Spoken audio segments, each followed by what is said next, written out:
Buenos dias, Gunners Collective TV. Back at it, you already know. Like a motherfucking trap addict. Buy up, buy up. And in Menudo style in direct fashion, we're going to get straight to the content of the day. But before we do, let's hit that like and subscribe button. Ding. Put your notification bell on all so that way you're directed in the direction of the dope content that the gun is kicking. And I appreciate all the support, man. Thank you very much. I'm very humbled by it. So I did a video earlier, and I'm sure you guys watched, man, about what happens to gang members that are deported by ICE, baby, right? Ooh, wait, ding, ding, ding, ding, ding, ding, right? Vanilla's getting his vanilla on for reals, man. The ICE is everywhere. They're snatching people up all the way from Chicago to San Bernardino. Vatos are getting snatched, but at the same time, it's not a laughing matter. It's not a joking matter because there are families that are being devastated and really people that are suffering. And then, of course, you have all the people coming out. Well, you're getting what you voted for, right? You're also getting what you didn't vote for. So, boom, everyone's getting the same shit. You're getting a plato served cold. What is this? I don't give a fuck. Eat it, right? You're going to eat it. Everyone's going to get a taste. I wanted to tell a story, a part two, man, about my Theo, rest in peace. Now, I had a Theo, man. He was a gangster, man. I love him to death, right? And he actually went to prison and was just not a gang member, never been a part of that. His whole life, he was surrounded by gang members. We had Southsiders in the family. We had Northerners in the family. We had fucking Crips and Bloods and Norte Thugs. We had a little bit of everything. We had tiradas, especially in the family. So he was surrounded by the criminal lifestyle, and he was definitely involved at a heavy level, but he never got jumped in a barrio, never claimed allegiance to North or South, was kind of just like the homie that was the homie with everybody, right? Sometimes he'd be in a car with Southsiders. I'd be like, sometimes he'd be with Northerners. I'd be like, shout, right? It just depended on how he fucking felt that day and where the money was at. He was a deep boy. He chased the money, and he was involved in all kinds of different things. So I remember it was 1997. I had a 69 Impala. Yep, I did, right? Big old boat. Clean, though. At the time, my Theo had a 65. My cousin had a 73. We thought we were the shit because the whole family had Impalas, right? We were like the fucking Lowrider magazine come alive, right? It's like roaches. Hey, they're everywhere. We had Impalas everywhere. And I was staying with my first baby mama and her sister, which was on Susie Street in Winton, California, which is not, it's a small little city, small little town, heavily infested with Southsiders, right? They have that little town sewed up. But I was living there, flamed up, giving a fuck. And what happened was Vatos knew that was my car. They'd see me cruising around. They'd be like, hey, look at that bust right there, right? And so one night I heard some shenanigans going on, and I ran out there with the Coyote, like, what the fuck? And dudes taking off running. They were breaking into my Impala. And so what happened was, if you've ever had a 69 or seen a 69 Impala, it got a big old fucking trunk, right?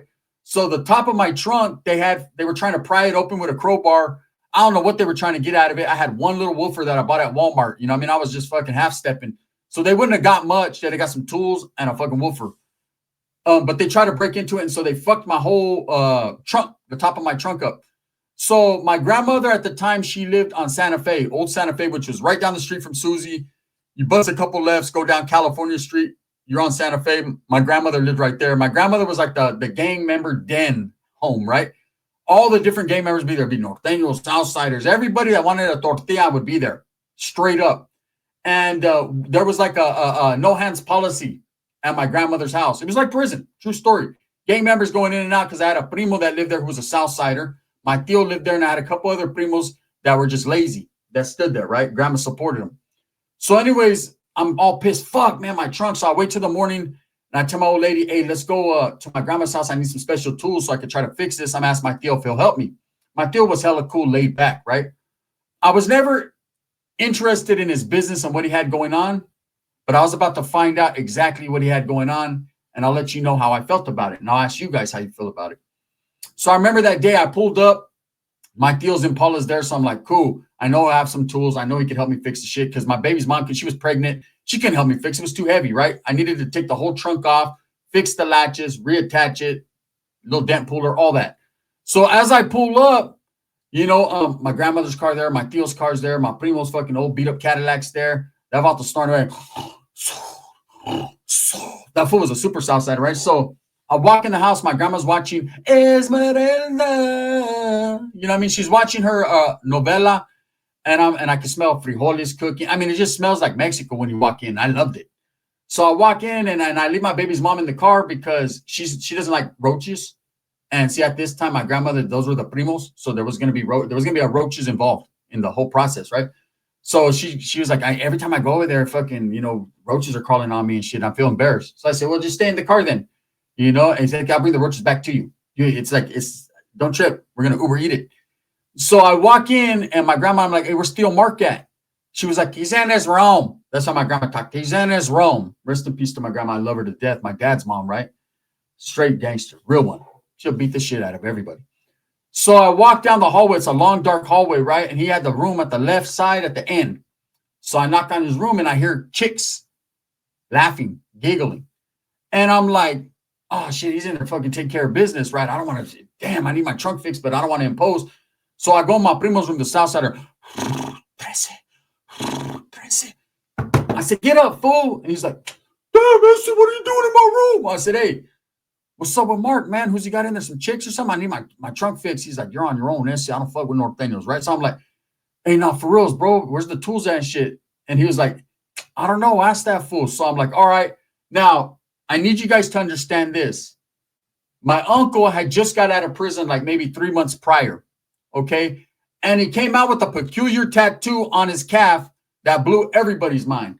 This vato got out of Wasco, talk about these bulldogs, bro. He was a fucking Fresno Bulldog that never been to Fresno. I couldn't believe it. He started claiming Bulldogs because he went to fucking reception. Wasco was around a whole bunch of Bulldogs. They pulled him, recruited him. Next thing you know, Uncle gets out. He's a hardcore Bulldog. So we're acting like we didn't notice the tattoo or like we don't give a fuck about it, but it's definitely the elephant in the room because when it comes to North and South, we didn't have no love for the perros. But my uncle was one and I loved him, so it was got Bulldog love, right? So I walk down, I knock on the door, I hear, come in.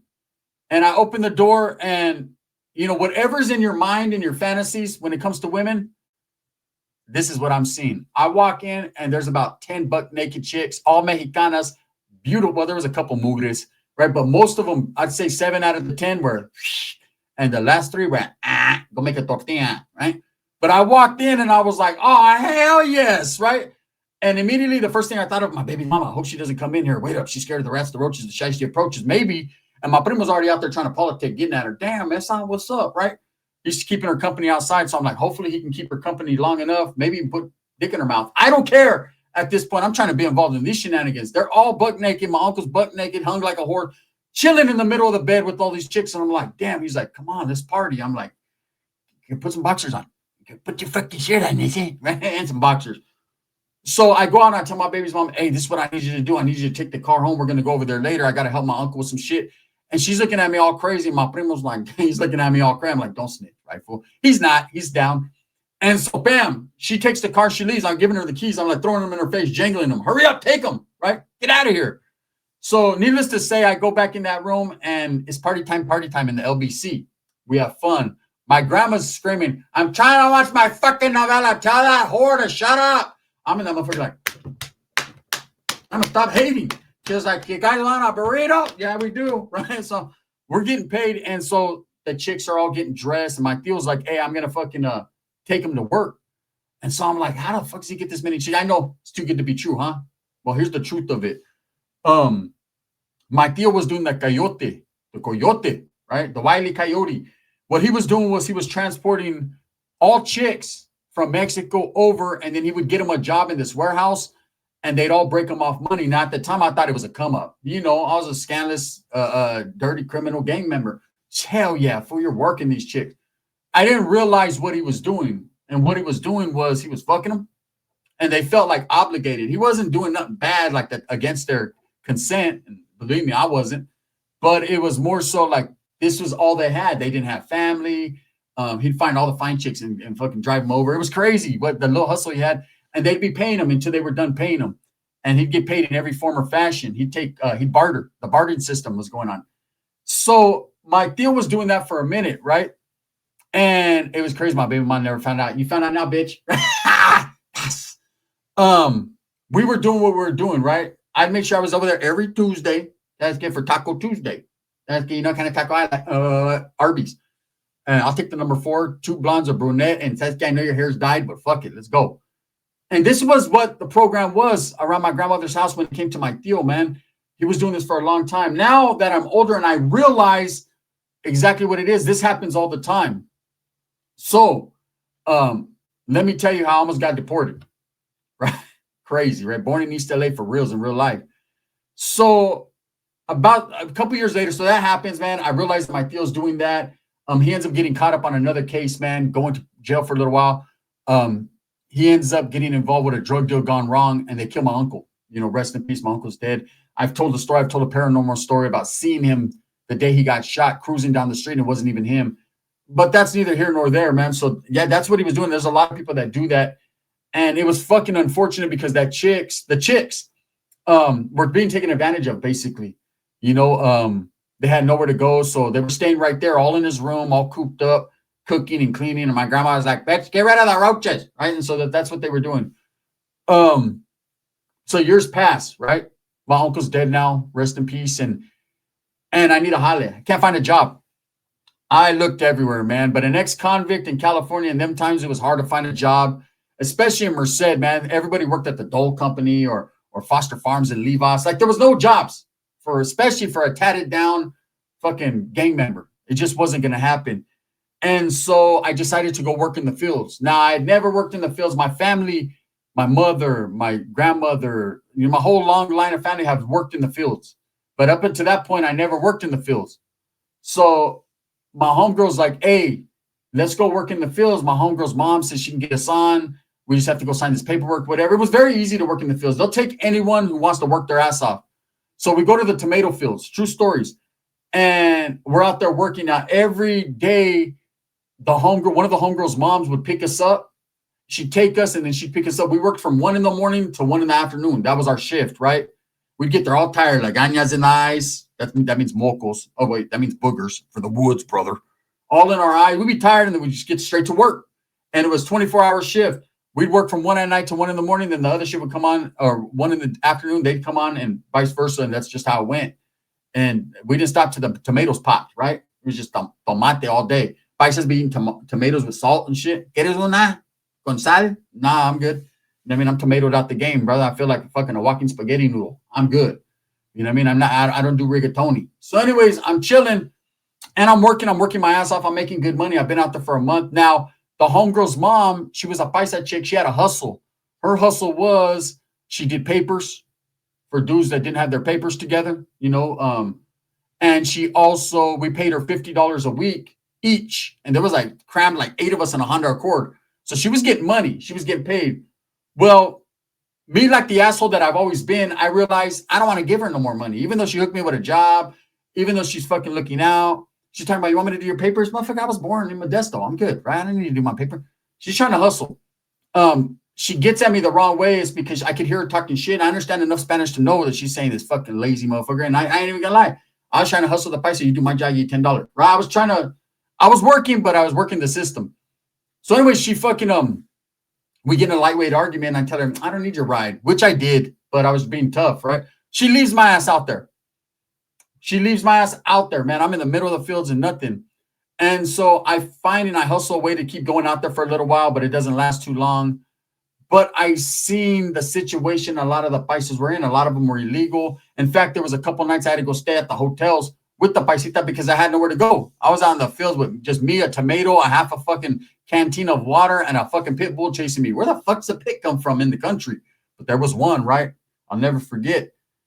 And so this is what happens. We're out there chilling, and we're at these motels. Now, the paisas that I'm hanging around, we couldn't stand a lick of dialogue between each other. I didn't know too much Spanish, and they didn't know too much English, so it was hard to communicate. So I was trying to do it in Braille or hieroglyphics, if they're blind or something, right? I'm doing the caveman talk, and I'm trying to say, "Who wants to go to Burger King?" Right? So we're right there in this hotel. There's Burger King, McDonald's, everything. It's cool. And I tell my old lady, "I'm going to stay out here for a few days. I ain't got no way to get back and forth. And we need this money for rent." She's cool with it. Whatever.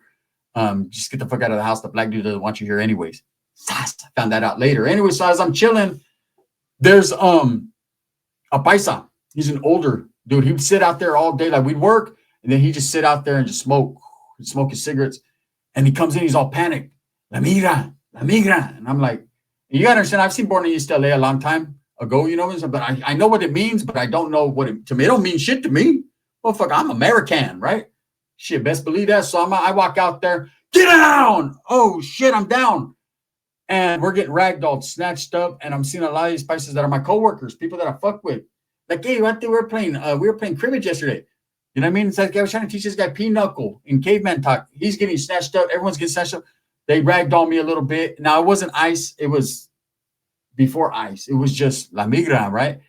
And so they literally have me in the van and take me to the county jail and are processing me when they realize I'm probably more American than the chick fucking processing me in. You know, straight up. Like, I've been here longer. I was born here. And I was that close to getting thrown on a bus because of my attitude, because I was talking shit. See, that was always my problem.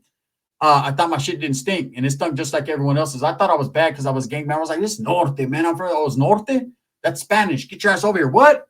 So they were going to deport me, but obviously they didn't. So I've seen different angles of the spectrum. I've seen different things, you know, especially with all this shit going on right now. I feel for the people because the way they were mistreating us, the way they were talking to us, like we just didn't belong or we were not part of. And these are the same guys that were working the fields, man. Yeah, for money. You got to take care of their families, but at the same time, they're making America go. You know, and I ask you this, and maybe you guys could answer me. What's going to happen if they snatch up all the paisas, the people that have illegal documentation, people that don't have paperwork? What's going to happen, homie? Let me explain to you what's going to happen, right? Man, it's inflation, things like that are going to happen because there's not, who's going to work? Brother, the woods ain't going to go work out in the fields, bro. And the brothers ain't doing it. Blacks are like, hell nah, cuz on power, bro, I ain't going to touch a tomato, right? It just ain't going to happen. So, man, it's something that people need to see a bigger and a clearer picture. You know, we need everybody that we have, whether you're legal or illegal, man. We need certain elements of people to make the world go round. You know, especially in the agricultural world, because I was out there and there wasn't a white face in sight. I was as light-skinned as it got. You know what I mean? They used to call me güero. ¡Órale, güero! ¿Qué pasó? Aquí nomás, pues, ¿quieres un tomate con sal? Right? That's how it was. So that's just, I mean, it's just a question I'm asking myself, like, what are we going to do as far as, you know what I mean? People like me that got diabetes that eat salad, man, the lettuce is going to be expensive as fuck. I'm trying to stack up on iceberg right now. Let me explain something to you. So years pass after that, and I'm still an active gang member at the time, and I commit a felonious acts. I hit some fucking non-active dude, a dropout in the head with a bottle at a bar, and next thing you know, I'm on the run. I've told you guys the story. I end up in Juarez, Mexico. And the atmosphere there is not comfortable. Not comfortable for a couple reasons. One, I'm not from there. And I recognize, man, there's a lot going on with the organizations up there.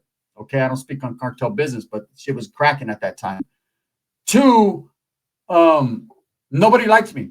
My grandfather lived in Mexico, so of course I got a little bit of love, especially from all the chicks, right? Because of the area that because of who he was.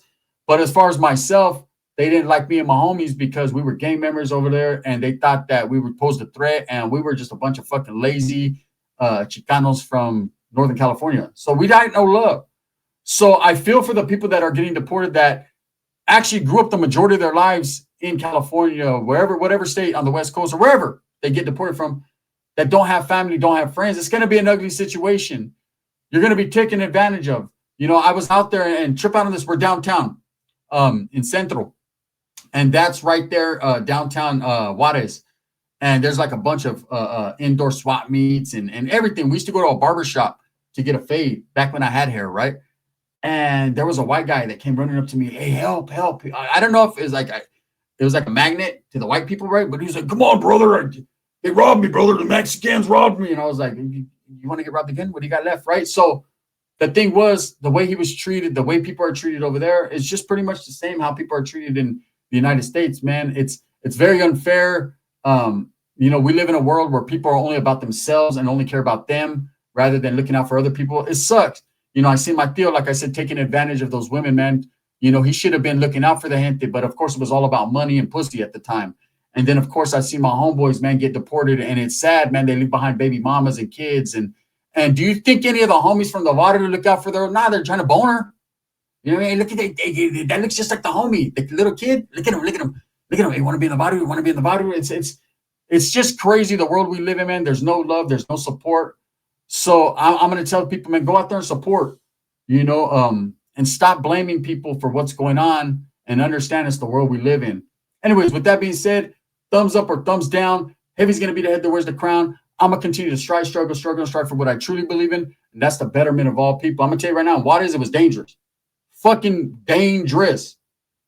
Yeah, you guys couldn't even understand. People don't even believe me when I tell the stories. And there's several other stories I can't tell. But let's just say it got ugly fast. Very fast.